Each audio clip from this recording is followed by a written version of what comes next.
Hello, you wonderful people, and welcome to another episode of Not Too Comic Book. This being a show where I talk about TV shows that are adaptations of comic books. For today's episode, I'm going to talk about Captivated by You, Season 1, Episode 2. A lot of really interesting things went down in this episode, so let's break it down. So in the first part of the episode, we get introduced to Matsuya, who is a book reader. She really likes to envelop herself in her books. And it's really sad when you find out later on, it's like, books are kind of the only friend she had for so long, because it's like, yeah, she's always studied and kept her like nose to the books, but she's like, by the time I looked up, I realized I was alone. And so she feels like because she's a very pessimistic person by nature. Well, I'm like, hey, I feel you, I'm vibing. I'm a very pessimistic person too. So it's the whole, she feels like people probably won't like her. And I think because of that, she's always afraid to reach out to people. She doesn't even want to try. Because, I mean, they didn't go into it in the episode, but she's like, oh, I got this gloomy aura about me. So I think she never gives people a chance because she just assumes the worst. So like, of course no one would want to be friends with me. I'm so gloomy. I'm so weird. Like, of course no one would. And so she's actually running out of books that she can read, like that have been unread. You know, in this particular book, I'm sure it might be based on some very specific Japanese literature, or maybe it's not. But my immediate thought was when she was reading that book, it was a Tetsu and Iron about a girl and a robot. Basically, it's like as the world's kind of ending, they're like this friendship that they have. It makes, I mean, there's plenty of stories I think that take from that. I know there was a JRPG. Well, it might have just been an RPG, but I believe it was a JRPG that was on the Wii. I forgot what it's called. The game is called Fragile Dreams Farewell. I just had to look it up. But yeah, I haven't heard about this game in so long. I watched someone play some of it years and years ago. It was a game on the Wii. But like the reason why I was bringing up the parallel is because like he has like a backpack that's actually like a automatic computer that's like his companion for a little bit. It's a whole thing. But either way, it made me think of that, but also gave me like Iron Giant vibes. That would have been like the better like parallel to like go with immediately. But either way, she's basically posting, I think, online about like, oh, this book she just read, and then she gets a reply from someone being like, yo, I really like that book. I reread it often. And then she's going through this person's profile. She's like, who is this person that would randomly hit me up about this guy? I guess she doesn't really get maybe much social media interaction, so she doesn't really think much of it because she keeps to herself. It's like, yo, I'm kind of doing this for me, and anyone that comes across it, sure, fine, but wasn't expecting any reply. And ultimately, she's like, who is this person? Looks into their profile, and they have a whole bunch of like signs they're taking pictures of. And she's like, I don't get it. And then she's like, oh my God, I figured it out. She's like, you're playing Shiritori. And she's like, why am I getting so excited about that? I had to look it up. I'm like, what exactly is Shiritori? I've never known the English name for it. Like, there's an English version of it. There's a different version, a similar version of the game, but I've never known like what you would. I've actually never known the title, but I guess it's called Word Chain. I've always known it, but I've never like known what you actually call it. It's basically you say a word, you take the last letter of that word, and then you try and like you make a word that starts with that. So in the case of like, okay, you go from like poop to pan to napkin type of situation. So yeah, I thought that was just so interesting that basically he's doing that with like signs. But Matsuya kind of realizes, wait, these signs, they look familiar. I come across them every day. You must live in the same area I do. And she actually hits him up and is like, do you live in this area? And so she's kind of thinking, oh, that'd be cool if we ran into each other. But she's like, what are the chances of that, you know?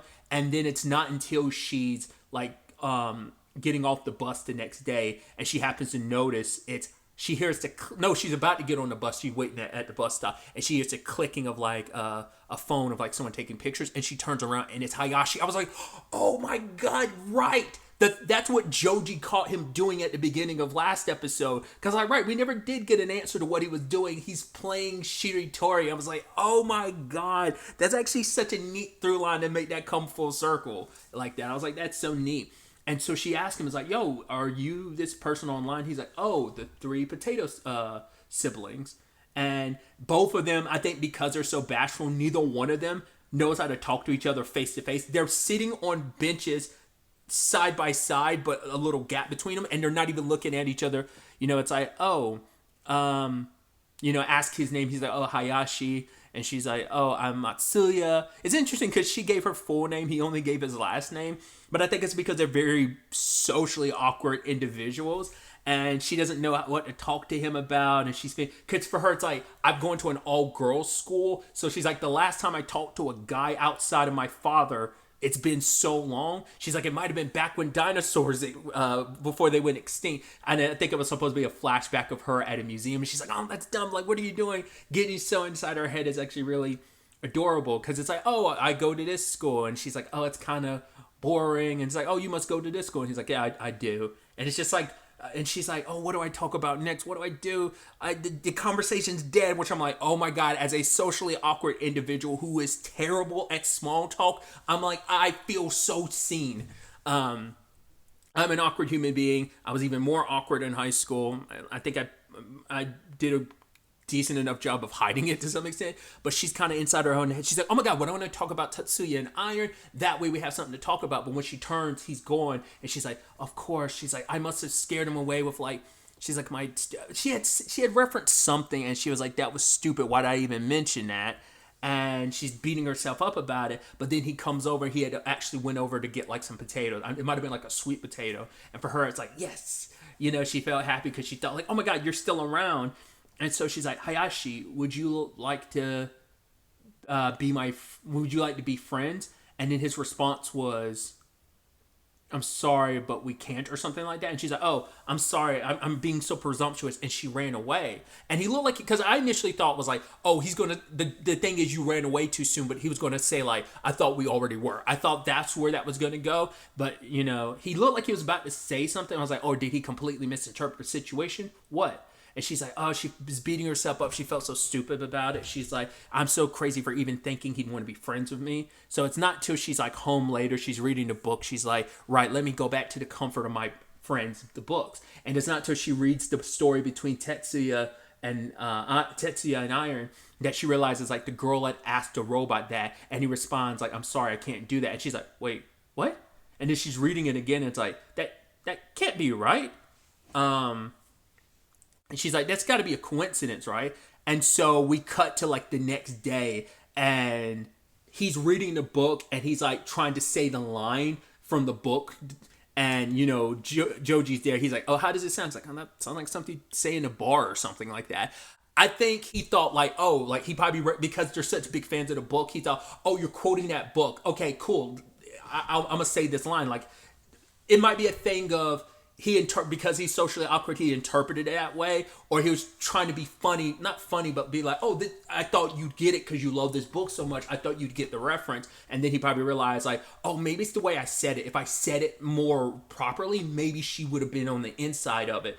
But she's on the bus next day being like, he didn't really mean that. It's just a coincidence. But then he left her a message on social media being like, it's the next line of, I forgot what the line was exactly, but it's kind of like we can basically hang out or something like that.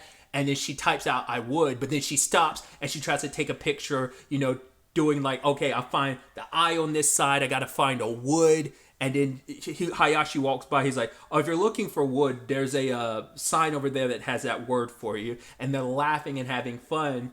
And then she's like, what is your online name about? And he's like, oh, it's a nickname I had in middle school. And she's like, what kind of middle school did you go to for that to be like your nickname?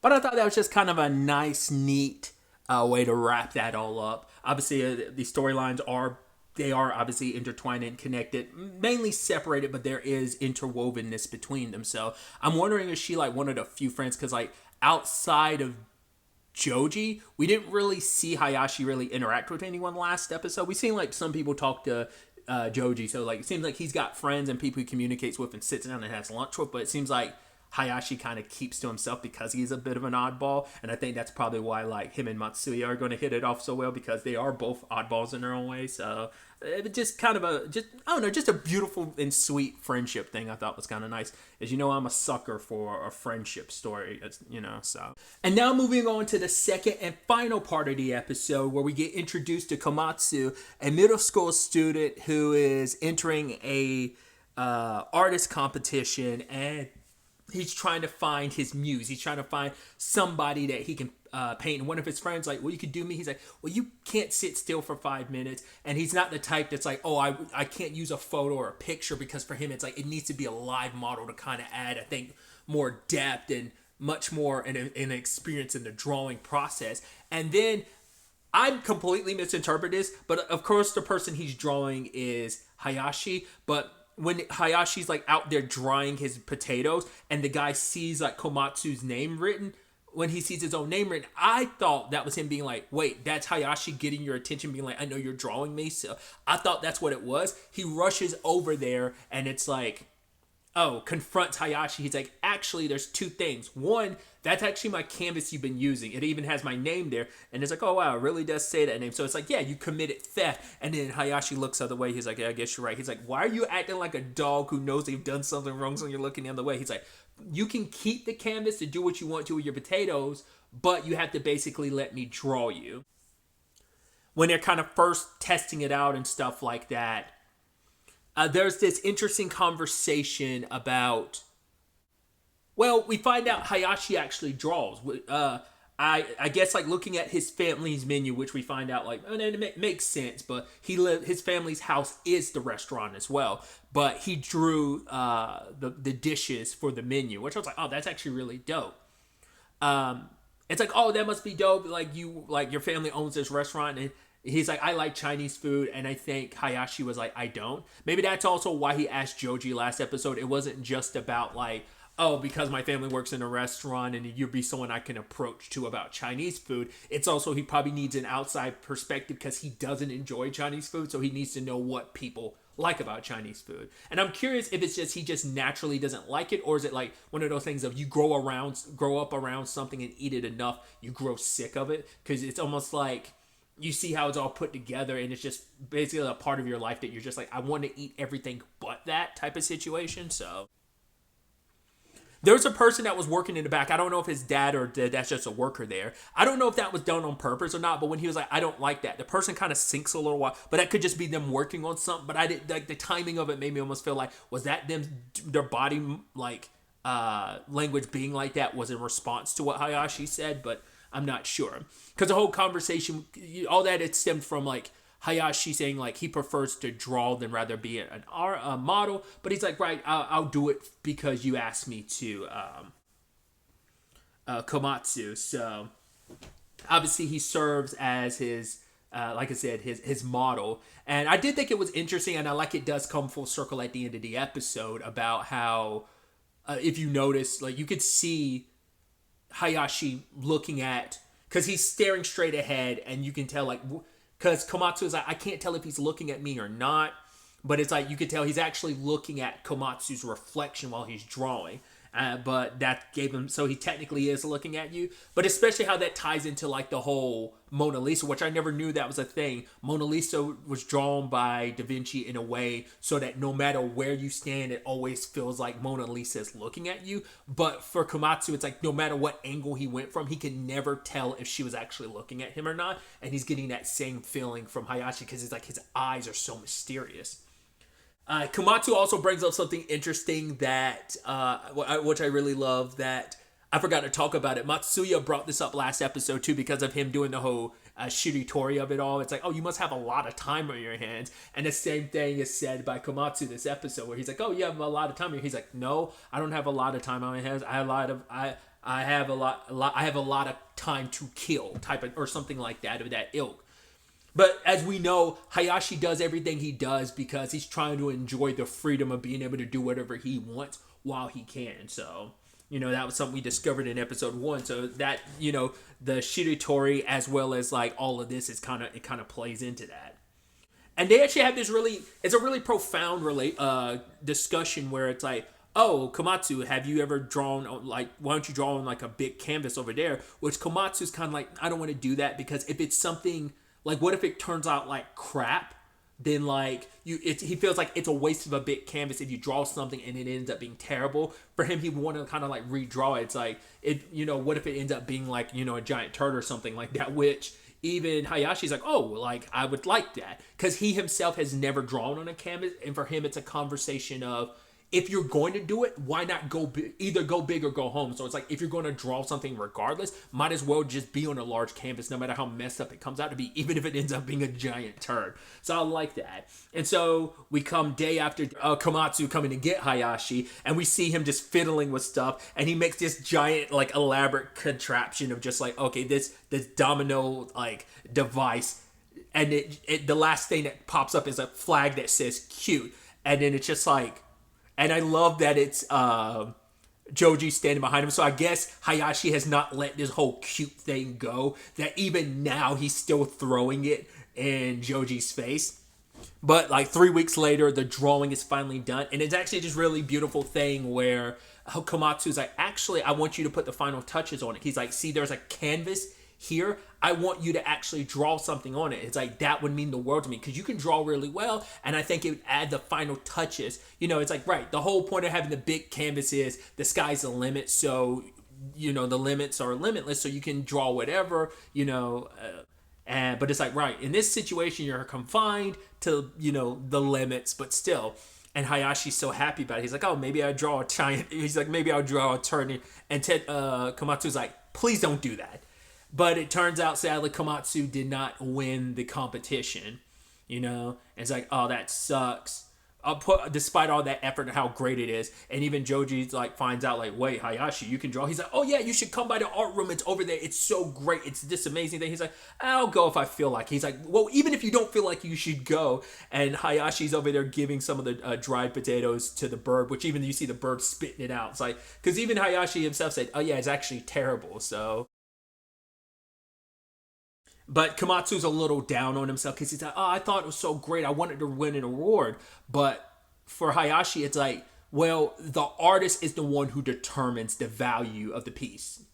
You know, so like, if you think it's good, then, I mean, you know, if you think it's good, then it's pretty good. It shouldn't matter what other people think about it, you know? And I think that's obviously a beautiful, very laissez-faire, like, perspective Hayashi would have. Like, it makes a lot of sense that out of anyone, he would have that perspective. But I love the ending where we find out what it is he drew on the canvas. He drew, like, the final product, but it was also, like, behind him, it's like, it's him staring at Komatsu drawing him. It's like, I'm basing this on me being able to see your back through like the reflection and seeing you draw that. He's like, sorry, my art. So he's like, no, this is actually really good. This is dope. And I was like, it actually really is so symbolically beautiful. And I just love the last shot of it. It's just like the end is Joji looking at the art piece and he sees like the title for it. It's like, what was it? Was it Senpai and I or something like that? And he has a heart by Hayashi's name. And he's just like, what's that about? Which I was like, does he like Hayashi in that capacity? I mean, obviously looks up to him and admires him. Because he was even saying like, oh, you should draw in an art club. But for Hayashi, it's like, no, I like to draw as a hobby. But it's like, I don't want to be in a position where I have to draw what people tell me to draw. I want to be able to just, you know, once again, he wants to do what he wants to while he can. You know, so he's not the biggest into... It's so interesting too because Matsuya in part one of the episode was kind of like, oh, maybe I should be a little more rebellious, kind of into her rebellious stage, and it's like, I guess you could make the argument Hayashi's kind of in that stage of just doing whatever he wants, damned what anyone kind of wants him to do. So I don't know, just interesting connective tissue when you think about it, but yeah. So it seems like maybe the Captivated by You will, at least to some degree, maybe not always, but maybe it'll to some degree stem from Hayashi, where it's just like all these people are captivated by him in different means and different ways. Maybe that's how the whole show will flow. I don't know. I mean, obviously, like I said, we're going to get like Joji and Hayashi seem to be recurring characters in these episodes, both parts of this episode, but that might not be the case. Maybe only Hayashi is. Like I said, I talked about it in the first episode. I remember somebody being a pretty recurring character, even though each story is kind of its own thing. So maybe it won't be as much going forward, or maybe, like I said, it is simply Hayashi. But I just thought they were just fun episodes and some interesting situations to find some of our characters in. And I'm interested to see like how Hayashi ends up potentially worming his way into other people's stories, under what context and what those stories end up being about. But yeah, I've run my mouth off long enough. Till the next time we meet, be happy, be safe, live life to the fullest, and enjoy it. Good day and goodbye.